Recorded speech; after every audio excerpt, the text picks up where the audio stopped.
नमस्कार, माय माउली हिंदी समाचार में आपका स्वागत है और मैं हूं शेख इस्माइल। दर्शकों, आज बेला मंडल केंद्र के जेपीएसएस हाई स्कूल में एक भूभारती कार्यक्रम लगाया गया, जिसके अंदर किसानों की जो समस्या थी, किसानों के पट्टों की समस्या, किसानों के डरने की समस्या, किसानों की हर कोई प्रॉब्लम का समस्या आज यहाँ पर जिला कलेक्टर यहाँ पर साक्षात आए हैं और जनता को समझाए हैं कि ये जो सरकार की तरफ से ये जो नया नियम जो लागू हुआ है, यानी भूभारती ये जो योजना लगाई है वो सराहनीय है और इस भूभारती के योजना के बारे में सबको समझाया गया है। सबसे पहले यहाँ पर सभी हर एक पार्टी के नेतागण भी यहाँ मौजूद रहे। उसके बाद में अधिकारी भी, हर एक डिपार्टमेंट के अधिकारी भी यहाँ पर मौजूद रहे और किसान अपनी समस्या जिला कलेक्टर राजश्री शाह को अपने हिसाब से बताया गया है और जो भी आवेदन थे, जो निवेदन थे, वहाँ पर एक अलग सा काउंटर लगाकर रख दिया गया है। धन्यवाद। బాధ్యతను జవాబుదారీతనాన్ని పెంచే విధంగా చట్టం అమలు. రెండవది, మార్గాన్ని సులభము చేసి నియమాల అమలు. గ్రామ పాలనా అధికారుల ద్వారా వ్యవస్థ బలోపేతం చేయడం మూడో స్తంభం. ఇక నాలుగోది, సుపరిపాలనా సూచిక, పారదర్శక దీపిక, మెరుగైన తెలంగాణ భూభారతి పోర్టల్. అధునాతన సాంకేతిక పరిజ్ఞానం ఆధారంగా యూజర్ ఫ్రెండ్లీ డిజిటల్ వ్యవస్థ ఈ భూభారతి. గౌరవనీయులైన ముఖ్యమంత్రి రేవంత్ రెడ్డి గారి దృఢ సంకల్పానికి ఓ గీతుడై డిజిటల్ ల్యాండ్ గవర్నెన్స్ లో కొత్త శకం ఈ భూభారతి. భూ సమస్యల శాశ్వత రికార్డుల నిర్వహణలో భూ సంఖ్య అనుమానాలకు తావులేని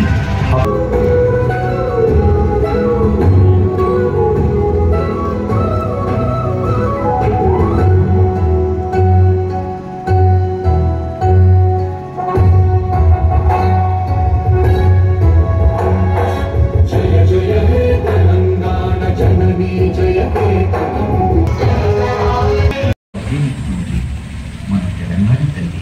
ఈ సరికొత్త జవాబుదారీతనాన్ని పెంచే విధంగా చట్టం అమలు. సులభము చేసి. హలో, ఆదిలాబాద్ నియోజకవర్గ ఎమ్మెల్యే గౌరవనీయులు శ్రీ పాయలి శంకర్ గారు వేదికను అలంకరించాల్సిగా కోరుచున్నాము. కానీ దాదాపు పోవడానికి రావడానికి ఎందరో మంది ఆపుతున్నారు, దాన్ని అడ్డుకుంటున్నారు. మరి దీని మీద ఏమన్నా భూపారితులు పొందుపరుచున్నారా సార్? కలెక్టర్ గారు, మీరు దయచేసి ఆర్డీఓ గారన్నా కలెక్టర్ గారన్నా దీని విషయంలో వివరణ ఇవ్వాలని చెప్పేసి మనం వేసుకుంటున్నాం. అయితే ఇందులో రెండు రకాలు. ఒకటేమో ప్రభుత్వం స్వీకరించిన తర్వాత రోడ్డు వేయడము, రెండవది రైతులే తమ అంగీకారంతో వదిలేసుకోవడం. దాన్ని వైవాట్ రోడ్ అంటారు, మీరు వైవాట్ కబ్జా అంటారు. సో దీన్ని కూడా చట్టం సహకరిస్తుంది. ఖచ్చితంగా మీరు రోడ్డు వాడుతున్నారు, అందరి అంగీకారం ఉందంటే మ్యాప్లో లేకున్నా కూడా అక్కడ రైతులు వచ్చినందుకు ప్రత్యేక ధన్యవాదములు. స్వాగతం, సుస్వాగతం.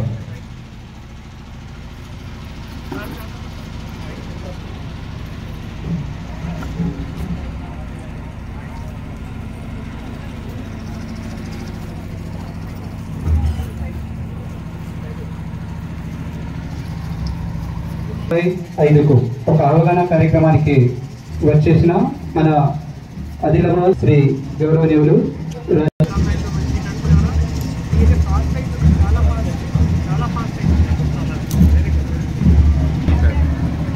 అలంకరించిన ఆదిలాబాద్ జిల్లా కలెక్టర్ గౌరవనీయులు శ్రీ రాజర్షి సార్ గారికి అభినందనలు. అదేవిధంగా వేదికను అలంకరించిన ఆదిలాబాద్ డిస్ట్రిక్ట్ कबार डाले थे तुबर और पेशेंट लोग मन लोग ये ऐसे संस्था वाले भी आके इसमें मिसिंग सर्वे नंबर है तो आप आरओआर करेक्शन में अप्लाई करिए।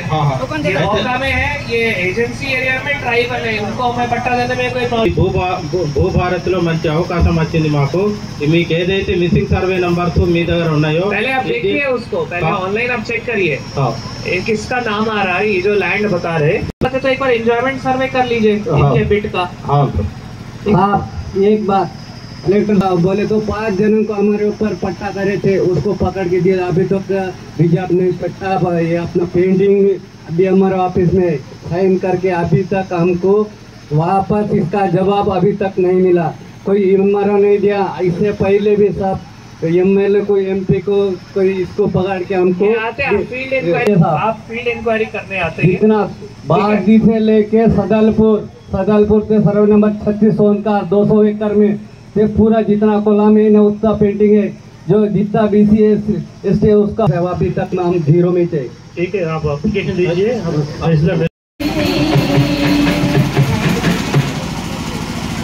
ఇటీవలి భూభారతి రైతుల సమస్యలు తీర్చడానికి తెలంగాణ ప్రభుత్వం ప్రతిష్టాత్మకంగా తీసుకొచ్చినటువంటి ఒక చట్టం.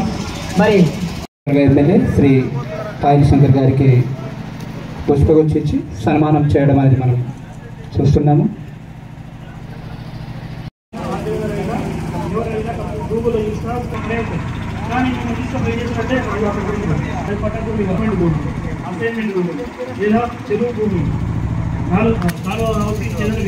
కోర్టు కేసులు మనం ఇలాంటి నివారించాలంటే ఖచ్చితంగా భూగాడు తర్వాత ఈ సర్వే మ్యాప్ అనేది ఖచ్చితంగా అవసరము.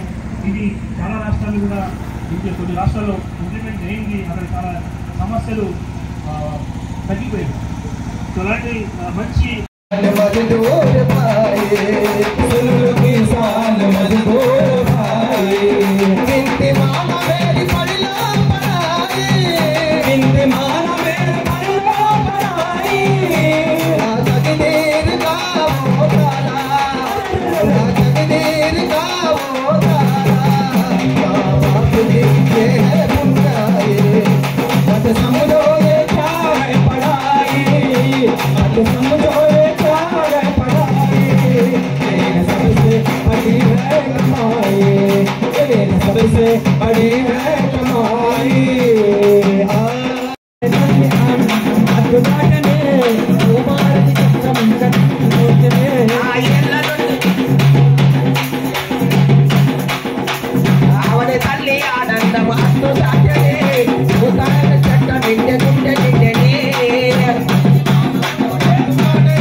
చెప్పుడరిగి అరిసిన ఆ గుడ్డలతో ఆగిన బతుకులు ఎండి అరే ఆఫీసు చుట్టూ వాళ్ళ తిరిగి తిరిగిన బతుకి ఆడవే చెట్టం.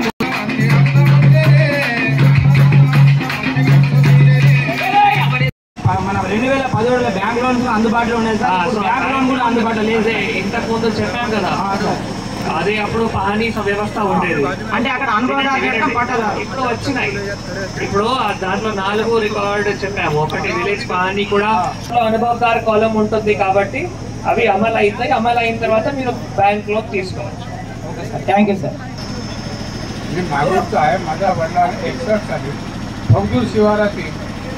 सर्वे नंबर 16 बाहर खरीदी के आधा चंपत वानगढ़ है।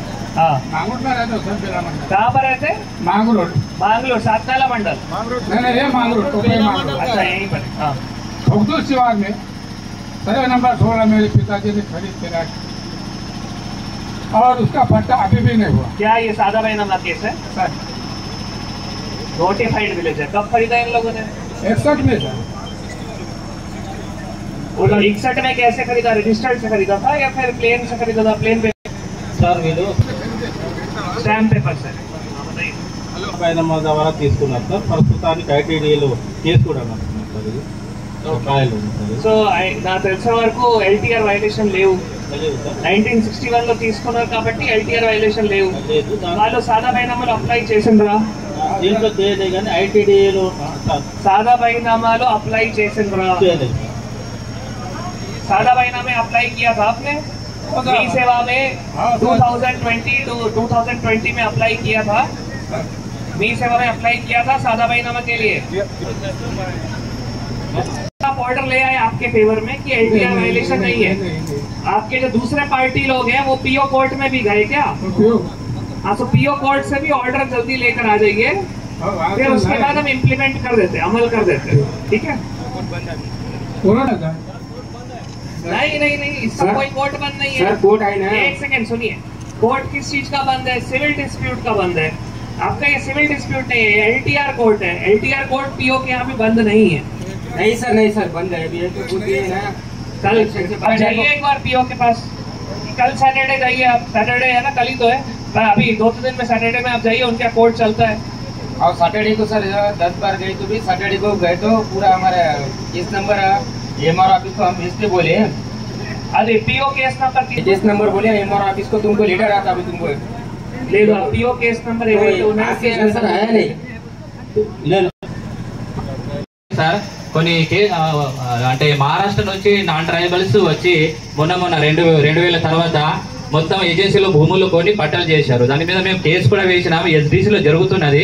కానీ ఆర్డర్ ఇవ్వమంటే ఇటు పొలిటికల్ ప్రెషర్, ఇది ప్రెషర్, అది ప్రెషర్ అని మాయమాటలు చెప్తున్నారు సార్. ఎన్ని సంవత్సరాలు సార్ అది కంప్లీట్ చేస్తే మా భూమి లేని ఆదివాసులకు ఇవ్వచ్చు కదా సార్. కొంచెం దయచేయండి సార్. Thank you sir. ఒక రిక్వెస్ట్ సార్, మా ఏజెన్సీ ఏరియాలో మేము నివస్తున్నాం. మేము కూడా ఆదివాసులు. మా ఏజెన్సీ ఏరియాలో సార్ చట్టం ప్రకారం అంటే సార్ అంటే భూములు కొనుగోలు, భూములు అమ్మడం లేదు సార్. దానికి ఎట్లా పట్టాలు ఎట్లా జరిగినాయి సార్? పట్టాలు ఎట్లా జరిగినాయి వినండి అనుకోండి. వాళ్ళకి ఎస్డిసి కోడ్ ప్రకారం అప్పుడు పట్టా కాకపోవచ్చు, ఇప్పుడు పట్టా అవుతాయి. आदिलाबाद के कलेक्टर और डिस्ट्रिक्ट मली राजा शिशा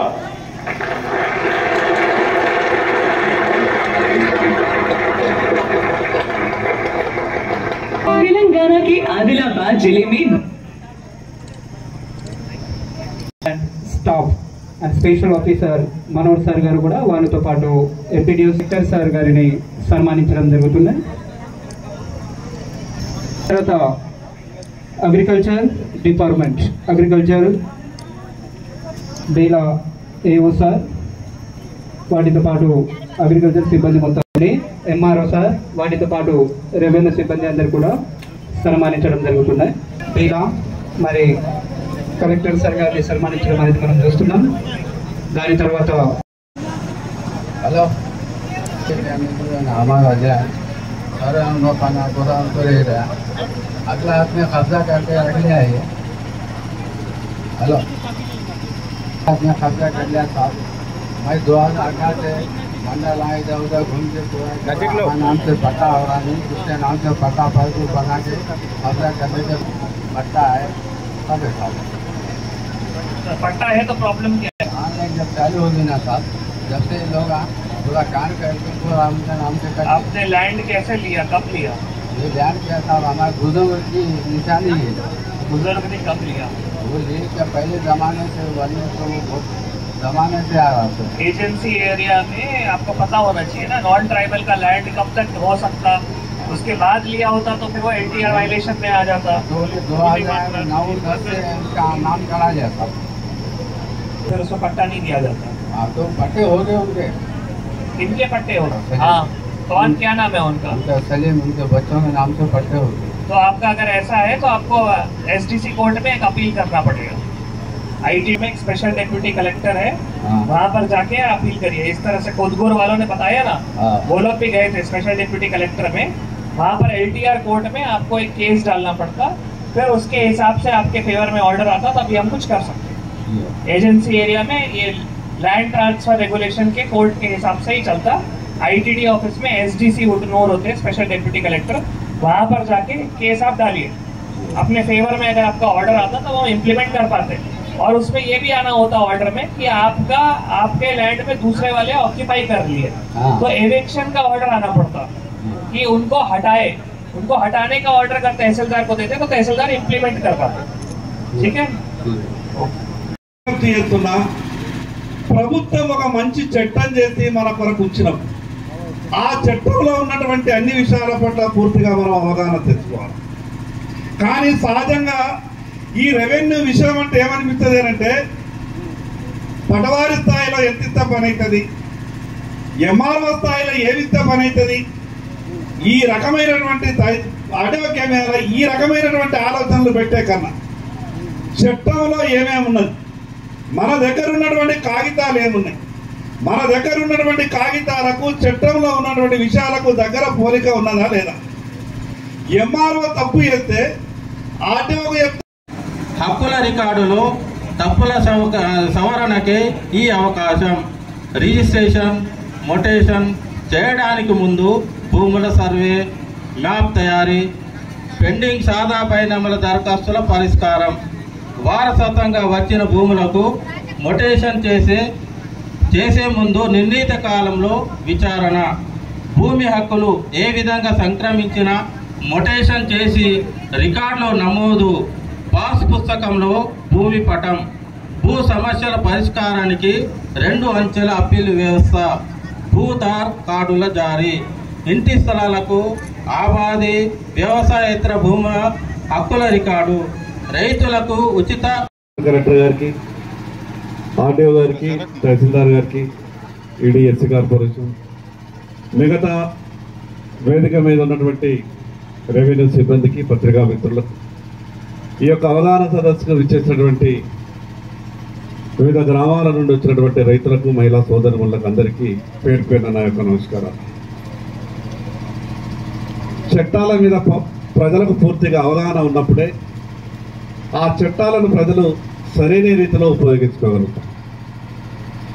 ఆర్డీఓ గారు మొత్తం పూసగుచ్చినట్టు ఎక్కడ ఏ అవకాశాలు ఉన్నాయి, తప్పు ఎక్కడ జరిగితే మళ్ళీ ఎక్కడికి అప్రోచ్ కావాలా, గతంలో ఉన్నటువంటి లోపాలు, భూభారతిలో ఉన్నటువంటి అవకాశాలు అన్నిటి మీద చాలా క్లుప్తంగా చెప్పింది.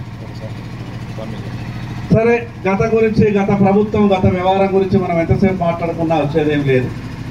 కానీ ధరణిలో రైతులు పడ్డటువంటి కష్టాలు చాలా కష్టాలు. ఏం చెయ్యాలన్నా కూడా కంప్యూటర్లన్నీ చూడాలి. ఏ అధికారిని అడిగినా కూడా సరైన రీతిలో సమాధానం వచ్చేటటువంటి పరిస్థితి లేకుండా, ధరణి చట్టం వచ్చిన తర్వాత 70-80 ఏళ్ల కింద భూమిడితో పెట్టి పోయినోడు, నక్సలైట్ల భయంతో ఊరిడితో పెట్టి పారిపోయినోడు, వీళ్ళంతా కూడా తిరిగి పట్టేదారులు వచ్చేది. ఎవరైతే తాత తండ్రుల నుంచి, ముత్తాతల నుంచి వ్యవసాయం చేసుకుంటున్నటువంటి తరతరాలుగా ఉన్నటువంటి చాలా మంది అనాథలుగా కూడా మారిపోయింది. ఇది ఒక మంచి అవకాశం. మనిషి జీవితంలో అతి ముఖ్యమైనది భూమి. ఆ భూమి సమస్యలు ఉంటే జీవితం అంతా కూడా మనిషి సమస్యలలోనే ఉంటుంది. ఈ సాదా బయానామా గతంలో ఏముండే, ఏదైనా ఇద్దరి మధ్యన ఒక ట్రాన్సాక్షన్ వ్యవహారం జరిగితే ఏ కాగితం దొరికితే ఆ కాగితం మీద చిన్నగా రాసుకుంటుంటే, నేను ఇంతకు అమ్ముతున్నాను, నువ్వు ఇంత కొంటున్నావు, ఇద్దరు సాక్ష్యం. అది 50 ఏళ్ల కింద, 60 ఏళ్ల కింద రాసినటువంటి కాగితం. కొందరికి ఏదో పోయింది, పడిపోయింది, కొందరు ఏదో ఇల్లు కాలిపోయిందంటే అప్పుడు పోయింది. ఈ రకంగా అనేకమైనటువంటి సమస్యలతో సాదా బయానామా ఇక అమలవుతుంది అనుకున్నారు ధరణి ఇచ్చారు. కానీ అంత పెద్ద చట్టం చేసినప్పుడు ఈ సాదా బయానామా ఎట్లా దాంట్లో చేయాలనేది చట్టంలో ఎక్కడ కూడా చెప్పదు. దాని కారణంగా హైకోర్టు స్టే ఇచ్చింది. అసలు మీరు సాదా బయానామా ముట్టుకోవడానికే వీల్లేదని చెప్పింది. దాని కారణంగా రాష్ట్రంలో పరిష్కారం ఎట్లా కావాలని కోర్టులకు పోయిండు. ఇంకా ఇప్పటివరకు కోర్టులోనే పెండింగ్ ఉండదు. ఈ సందర్భంగా ఇందులో చెప్పాలా గారు, ఇందాక మనతో పాటు ఉన్న గౌరవ స్థానిక శాసనసభ్యులు పాయల్ శంకర్ గారు, ఆర్డీఓ గారు, EDSC corporation chairman, EDSC corporation Manohar గారు, మండల్ అధికారులు అందరూ, ఎంఆర్ఓ గారు, రెవెన్యూ సిబ్బంది అందరూ, వేల మండల్లో ఉన్న వివిధ గ్రామం నుంచి వచ్చిన రైతులకి, పెద్దలకి, ప్రింట్ ఎలక్ట్రానిక్ మీడియాకి, అధికారులకి అందరికీ కూడా పేరు పైన నమస్కారం తెలియజేస్తున్నాము. మీ అందరికీ తెలుసు, 14 ఏప్రిల్ నాడు డాక్టర్ బాబాసాహెబ్ అంబేద్కర్ పుట్టినరోజు. ఆనాడు గౌరవనీయులు ముఖ్యమంత్రి గారు శ్రీ రేవంత్ రెడ్డి గారు భూభారతి పోర్టల్ లాంచ్ చేశారు. ఆనాడు భూభారతి చట్టం సంబంధించిన ఏవైతే నియమాలు కూడా ఉన్నాయో అవి అన్నిటి కూడా ప్రకటించారు. ఆనాడు కలెక్టర్లందరికీ ఆదేశాలు ఇచ్చారు. ప్రతి ఒక్క జిల్లాలో, ప్రతి ఒక్క మండల్లో ఇట్లా అవగాహన సదస్సు కార్యక్రమం పెట్టాలి. దానికి సంబంధించిన మనము 17 నుంచి 30 తారీఖు ప్రతిరోజు ఇట్లా 2 నుంచి 3 మండలాల్లో అవగాహన సదస్సు కార్యక్రమం పెడుతున్నాము. ఈరోజు 30 తారీఖు, ఇప్పుడు ఇక్కడ బేలాలో పెట్టడం జరిగింది, మళ్ళీ మధ్యాహ్నం జైనత్లో కూడా ఉంది. సో ఇట్లా 21 మండల్లో మనం అవగాహన సదస్సు కార్యక్రమం సక్సెస్ఫుల్గా కూడా చేయడం జరిగింది. ముఖ్యంగా ఇందాక ఆర్డీఓ గారు, ఎంఆర్ఓ గారు మీ అందరికీ చట్టం సంబంధించిన అంశాలను పోర్టల్కు కూడా ఆర్డీఓ గారు చాలా విస్తృతంగా అన్ని సేవలు ఏవైతే ఉన్నాయో మీ అందరికీ కూడా ఎక్స్ప్లెయిన్ చేశారు. అవి ట్రాన్సాక్షనల్ సర్వీసెస్ కావచ్చు, ఇన్ఫర్మేషనల్ సర్వీసెస్ కావచ్చు, వివిధ చట్టం పైన గురించి కూడా మీకు అందరికీ వివరించారు. అది ప్రొటెక్టెడ్ టెనెంట్ సంబంధించిన చట్టం కావచ్చు, లేదు ఇనాం అబాలిషన్ యాక్ట్ సంబంధించిన చట్టం కావచ్చు, సాదా బైనామా క్రమబద్ధీకరణ సంబంధించిన కావచ్చు, అవి అన్నిటి కూడా మీకు చాలా డీటెయిల్గా కూడా ఆర్డీఓ గారు వివరించారు. అయితే మనం ఎందుకు చేస్తున్నామంటే ఈ చట్టం వచ్చిన తర్వాత చట్టం పైన అందరికీ అవగాహన ఉండాలి. అవగాహన ఉంటేనే మీ భూ సమస్యలు ఏవైతే ఉన్నాయో మీరు ఎక్కడ అప్లై చేయాలి, ఎట్లా అప్లై చేయాలి, దేని కింద అప్లై చేయాలి, అప్లై చేసిన తర్వాత మీకు పరిష్కారం అవుతాయి. భూభారతి పోర్టల్లో చాలా రకాల సేవలు ఉన్నాయి. ఇప్పుడు కొందరికి అపీల్ సంబంధించిన సేవలు అప్లై చేయాల్సిన ఉంటుంది. అంటే ఇప్పుడు అపీల్ ఎట్లా చేయాలి, తహసీల్దార్ ఉత్తర్వులకు ఎవరైనా అభ్యంతరం అయితే మళ్ళీ ఆర్డీఓ ఉత్తర్వులు సంబంధించిన ఎవరైనా అభ్యంతరం అయితే ఎవరికి అపీల్ చేయాలి. సో అపీల్ వ్యవస్థ కూడా భూభారతి పోర్టల్లో తీసుకొని రావడం జరిగింది. ఇప్పుడు అది డెవలప్మెంట్లో ఉంది, త్వరలోనే అది ఎనేబుల్ అయిన తర్వాత ఇందాక కొందరు అన్నారు దట్ ఈ మా పట్టా ఏవైతే ఉన్నాయో వేరే వాళ్ళకి అయింది. సో ఆ పట్టా ఏవైతే వేరే వాళ్ళకి అయినాయి, ఎవరైతే ఇప్పుడు మౌకాలో ఉన్నారో ఆయనకి పట్టా కావాలి అంటే ఆయన మళ్ళీ ఆర్డీఓ దగ్గర అపీల్ చేసుకొని తిరిగి ఆయనకి కూడా పట్టా రావడానికి ఆస్కారం ఉంటుంది.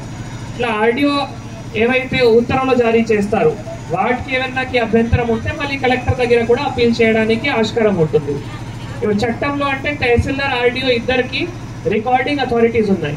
తహసీల్దార్ అంటే విరాసత్ కానీ, కొనుగోలు కానీ, దానం కానీ